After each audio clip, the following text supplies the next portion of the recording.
I've received an interesting question in the comments about innovating in the toughest times when the company is just trying to stay afloat.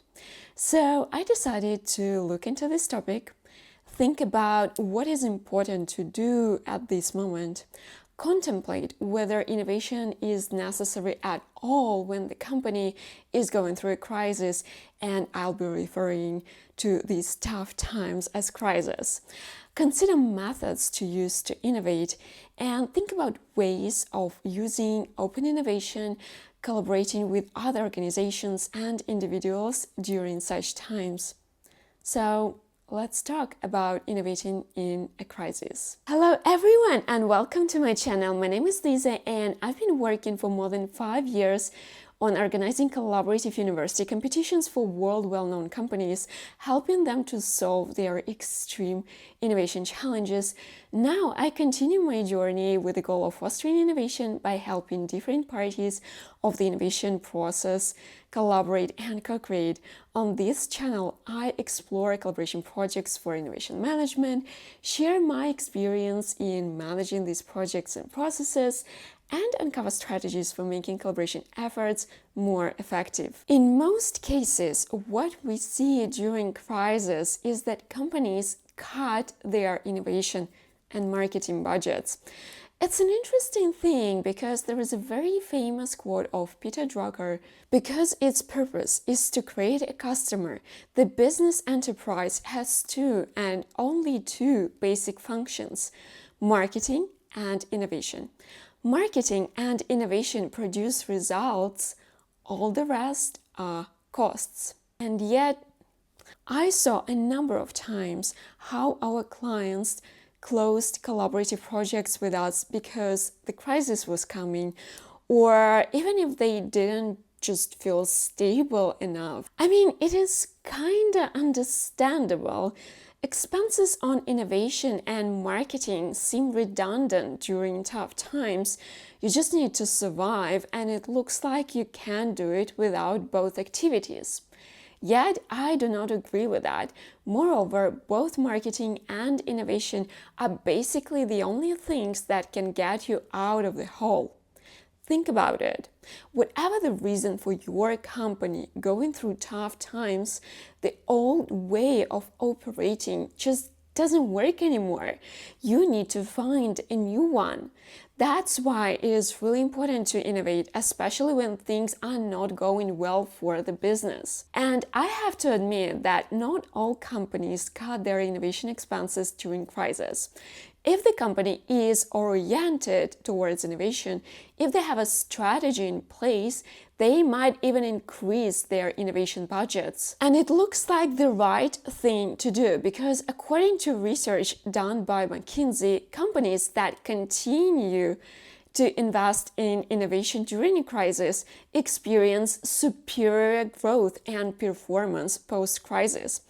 According to McKinsey report, organizations that maintained their innovation focus through the 2009 financial crisis, for example, emerged stronger, outperforming the market average by more than 30% and continuing to deliver accelerated growth over the subsequent 3 to 5 years. And you can see it on the chart on the screen how through crisis innovators do much better than the rest of the market. You can just see the blue line here that shows through crisis innovators and how well they are performing over years. Moreover, according to McKinsey, those companies that treat innovation as a systematic activity, not doing it just from time to time when they feel like it, but those that have continuous process to improve their products, services, processes, etc.,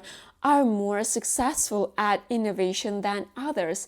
And this is actually more important than the amount of dollars you put in your innovation budgets. Then you can just take a look at some successful companies, and what you will see is that innovation brought them where they are right now. Take Netflix, for example. They were a simple DVD rental company with a very strong competitor, Blockbuster, and a saturated market. They were struggling financially. Their initial model was not good enough, but they heavily innovated, completely changed their model, not even once, and here they are. They are kings of the streaming market, one of the leaders of the entertainment industry. Would it be possible without innovation? I don't think so. However, we of course need to think carefully about ways to innovate when we don't have spare resources or only a minimum amount of them. But you know what? These obstacles we face might actually make us more creative and innovative. In general, when we're talking about innovating in crisis, we need to understand our constraints and opportunities, not only within the firm, but also outside of it too. We need to gather as much information as possible and then act based on this information. This structured approach is really important. So here is a 6-step framework I would use if I were to approach this challenge. First of all, you need to understand the level and the type of your crisis. Then you need to identify constraints and or weaknesses as well as opportunities and strengths of your business. Then you need to identify areas to innovate in. Then you need to come up with specific innovation solutions and ideas. Then you need to, of course, prioritize your ideas and solutions and focus on something. And finally, just execute. To start with, it is really important to understand what level and type of crisis you are experiencing. Is it a firm level crisis at the level of your organization? Or is it macro crisis and the whole market or industry is experiencing it? Is it an acute crisis that is draining your resources? Or is it a slow one when you are kind of doing okay, but you're just not growing, you're not moving anywhere? This will influence your decisions. For example, if the whole market is experiencing difficulties, it is hard to expect that if you introduce something new, like a new product or a service, your customers will find money to buy it. It might be a better decision to work on a new product for another market, or even focus on creating this new market. If you're experiencing difficult times at the level of your company, you should identify what is stifling your growth and your success, what problems, what weaknesses you have that put you in this situation. I mean, it's always good to know your weaknesses, even if the crisis is at the macro level. You still need to know your weak points. It's just that it is a little bit more relevant for companies experiencing a crisis within their organization.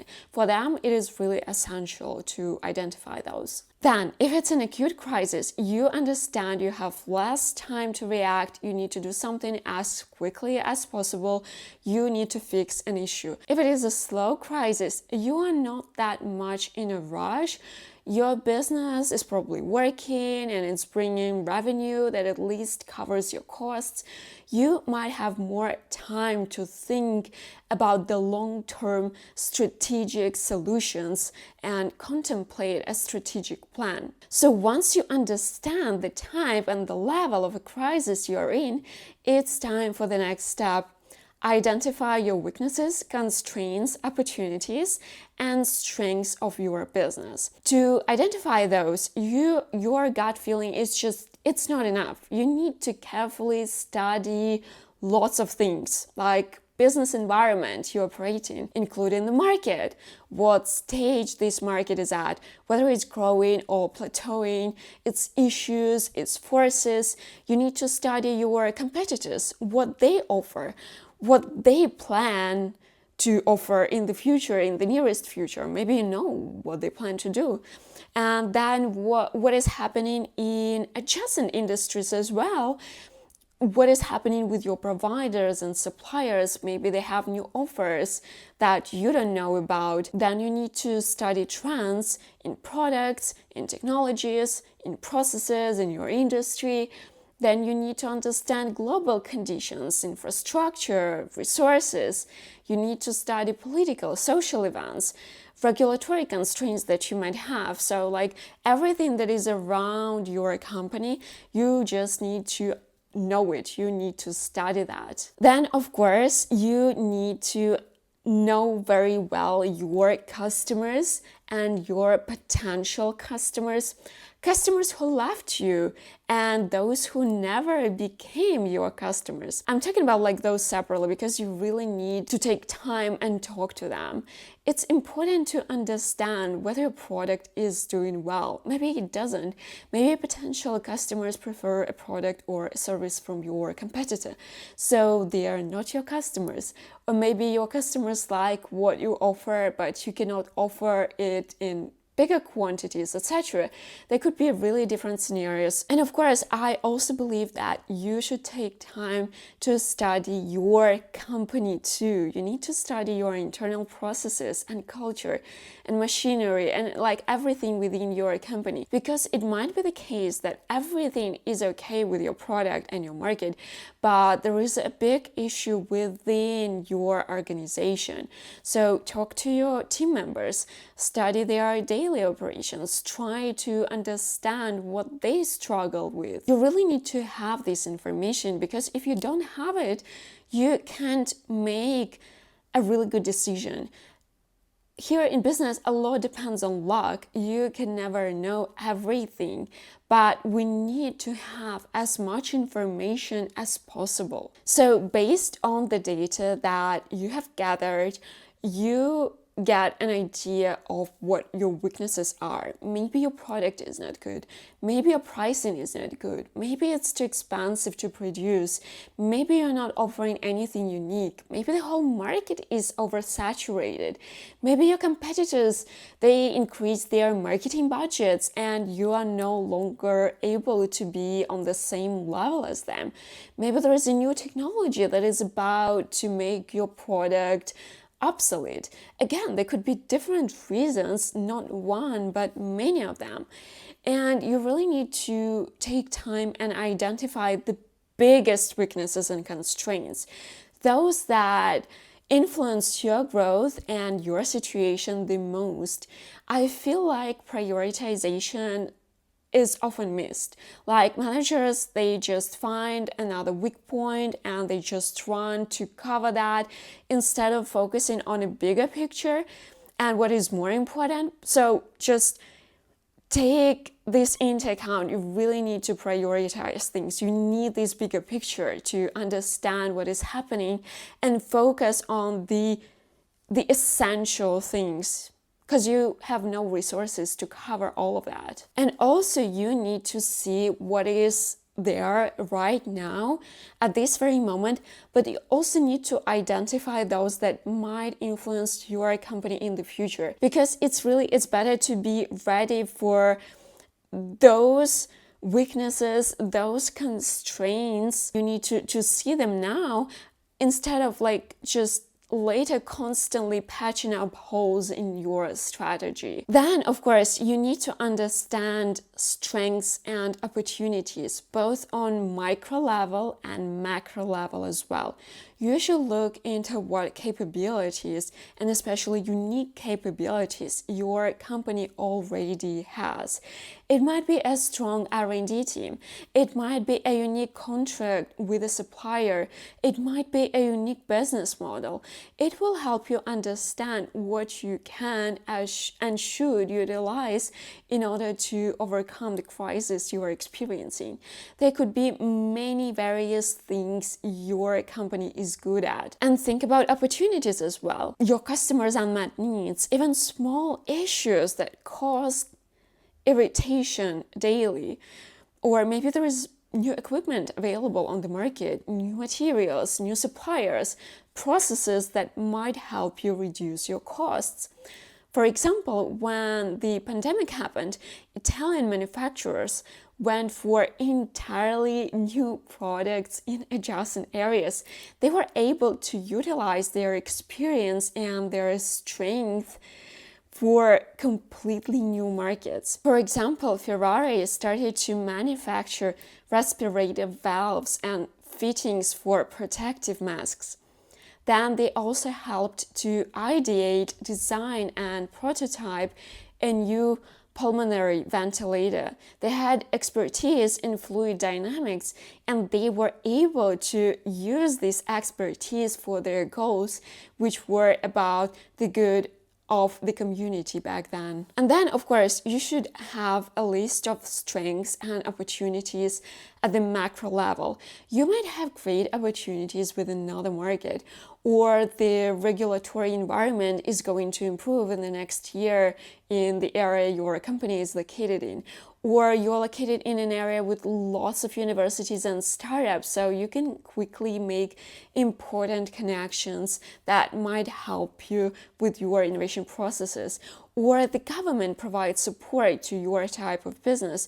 Everything that might help you should be included. And of course, prioritize, because the biggest opportunities and strengths should be mentioned separately. You should pay more attention to them. But once you discover these weaknesses of your business, constraints, opportunities, strengths, and you know what level and type the crisis you are experiencing is, you will be able to define what area of innovation you should focus on. Whether it's product, should you focus on your products or services? Should you improve them, make them better than what your competitors offer?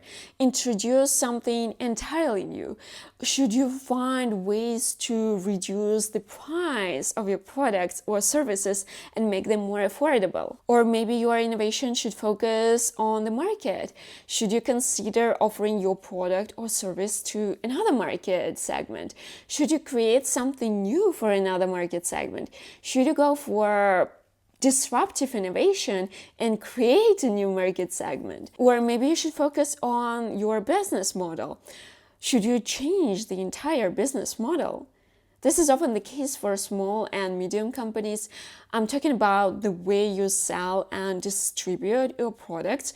For example, you were selling your products occasionally, and now you want to introduce a subscription-based model, like Hilti did. They actually introduced a subscription-based model for construction companies. So companies don't have to buy Hilti products. They subscribe for access to them, and that this model allowed Hilti to overcome the crisis of 2008. Then it might be about processes. Should you focus on processes? Should you consider changing them? Should you find a way to produce something faster, eliminate old manufacturing equipment, find ways for more efficient manufacturing? Should you change your quality control, marketing processes, or analysis?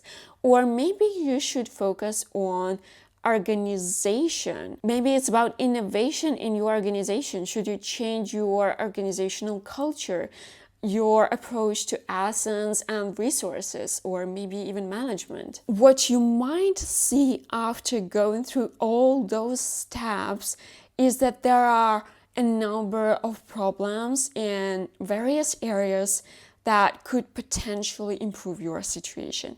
And there might be an itch to tackle all of them. But again, coming back to the point of prioritization, you need to prioritize them. You need to focus on something specific.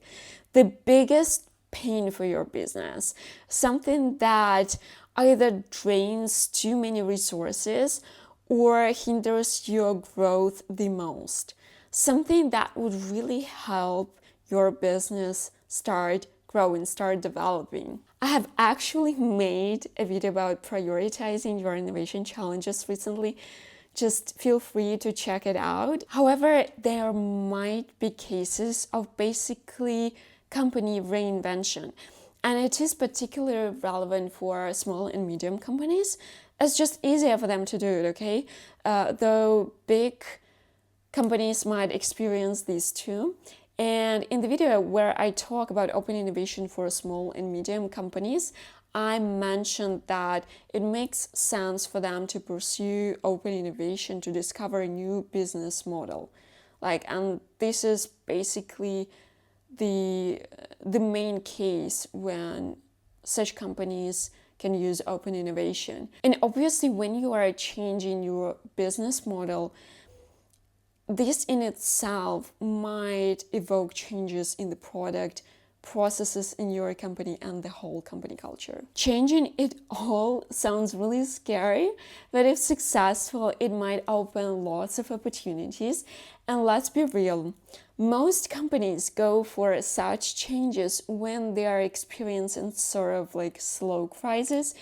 It's very rare that a company is looking for reinvention strategically when everything is going well.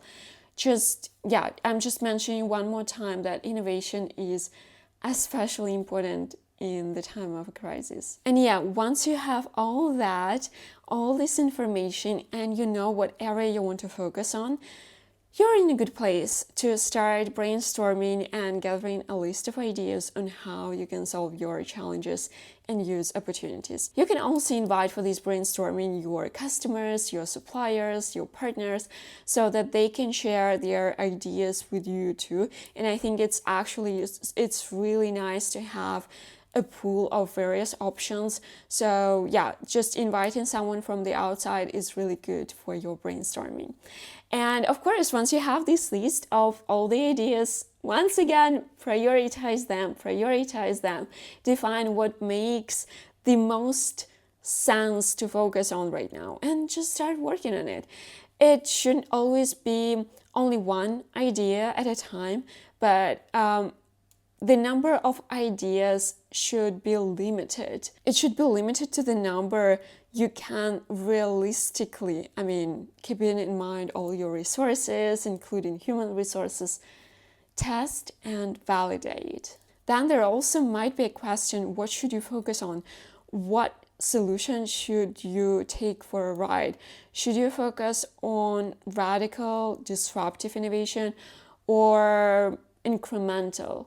Should you focus on short-term results or look for strategic changes that would help your company in the long run? And it's really a tough question to answer, because if you have an acute situation, whether it's basically a question of your survival within the next few months or something that can quickly destroy your potential and current results, it's about making quick decisions and implementing immediate actions to stay afloat. It is great if you have time, if you have a chance to think strategically and look into the future, but it's not always the case. So for acute crisis, you really need to think about what is the most important thing right now, what you should really do quickly, immediately, what you should just fix. But when it comes to this slow crisis, a lingering crisis, whatever you call it, when you operate but you are not really growing, it should be a strategic solution, carefully thought through, but I think a more radical change for your company, focused on future gains, not only on immediate results. You should balance your short-term tactical responses with a long-term strategic intent that would help you adapt now and position yourself for future growth. In theory, it all looks very simple, but in practice, that's quite a lot of work and a lot of tough decisions, because you might have all the data in the world and still be wrong, because you will actually never have all the data you need to make a decision in the world. So anyway, what I presented to you is quite a general strategy. And I'll be honest with you, I'm not a big fan of such generalization. You have your own situation, very own peculiarities of your business and business environment you operate in. So if you're interested in details, let's talk about your specific case. You can find my LinkedIn in the description below. Feel free to text and we can talk about it. Anyway, we got to the execution point. I mean, I do think that when it comes to real practical advice on how to innovate in hard times, there aren't many hints to use. I mean, you might see quite a lot of very general tips shared here and there, but the truth is your room for maneuver is very limited by your resources at the moment.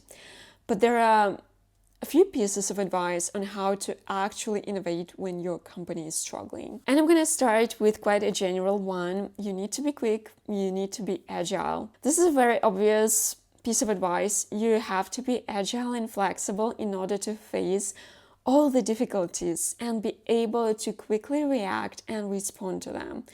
You have no time and no resources for long discussions and the decision-making process. However, not all companies are like that. And it's quite difficult to imagine that an organization with a very strict, rigid culture can quickly change. So the least you can do in a situation when you have a crisis, but can't change your culture immediately, is to create a separate team that is going to be agile and that will be working on your innovation. This team should consist of enthusiasts, people who are flexible and open-minded. It should consist of people from various departments, from tech experts to marketing people. They will be able to work on solutions, to test them, to validate them, and also they will be able to spread that culture across the whole team. But you need to be able at least start somewhere. So start with just one team, and it's going to be easier to manage. Another more practical tip is learn from startups. Once you have your ideas that you prioritized and plan to implement, it's all about execution, which is usually quite expensive. And what you can do is to look at all these different startups out there and how they do things, because startups, they always lack resources, especially in the first stages of their journey. Nobody is going to give them money until they have a proven concept that works. Yet they somehow overcome this and they create a product. So there is this ultimate methodology for startups. Lots of people are talking about it. Lots of people know this methodology, and it is, of course, Lean Startup. This Lean Startup method, developed by Eric Rice, promotes the idea of iterative improvements based on customer feedback. I won't talk much about it. It's a well-known process. You start small, you get a simple prototype or an MVP, minimum viable product. You then test it with your customers, you receive feedback, you learn from this feedback, you improve your product based on this feedback, then you run the test again, get your feedback again, learn again, and you repeat this cycle. If it is needed, of course, until you reach the point where the customer is satisfied with what you offer. Then you make the next step and you scale the result. In general, there is a very simple cycle of build, measure, learn, which then should be moved to scaling. And it doesn't require a lot of resources, and that's quite a speedy process usually. And of course, it works not only for startups, but for all the different companies of any size. Even big corporations use it. Of course, it has its downsides, it doesn't work that well for radical innovation, and you need to be really careful with customer feedback. As we know, customers are not the people who can tell what exactly they want, and sometimes their feedback might confuse you. But this is a working method, and I believe it's really good to use in your difficult times. And then, of course, my favorite hint, utilize the power of open innovation. I think many executives underestimate this approach. I mean, Lean Startup is a very popular concept, but open innovation is not. It's not promoted enough. But in many ways, open innovation is actually a great way of sharing resources, information, and responsibilities between partners. And when it comes to situation when you have a very limited amount of resources, it's great to find partners that might have the same goal as yours. And I think it's easier to have some support from other organizations, just knowing that you are not alone in this. And it might be especially crucial for small and medium companies. At the beginning, I mentioned that I experienced situations when our partners stopped their open innovation projects with us in times of crisis and uncertainties. But you have to understand that these projects they were conducting with us were not critical for them.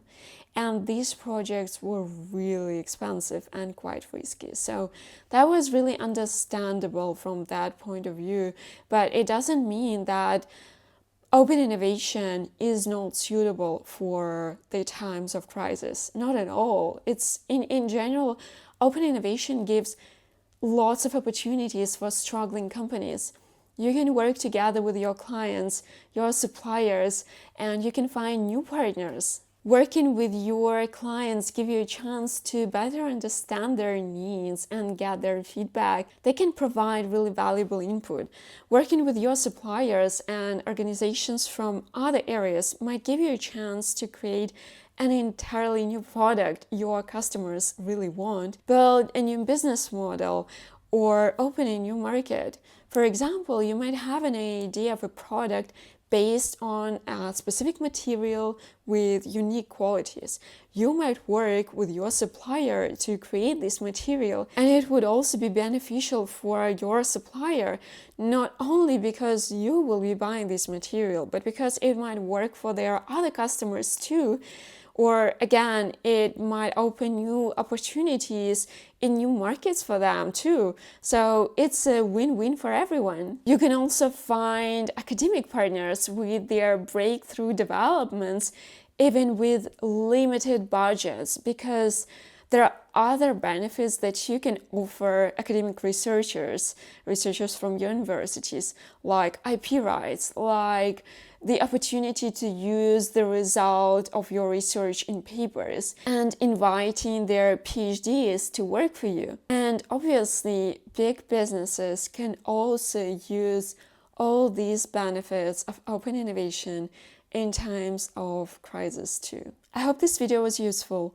I hope that if you're experiencing any type of crisis at this very moment, you will find a way out. You will be able to come up with a solution, with an innovative solution that will save your business, will save your company, and will allow you to grow long years ahead. And yeah, if you have any questions, as always, feel free to leave them in the comment section below, or just text me on LinkedIn. We can talk in private. As always, I'm always happy to help answer your questions, or just discuss something, discuss concepts and ideas. And yeah, I wish you good luck with your innovation activities, and hope to see you next time with the next video. Have a good one. Bye!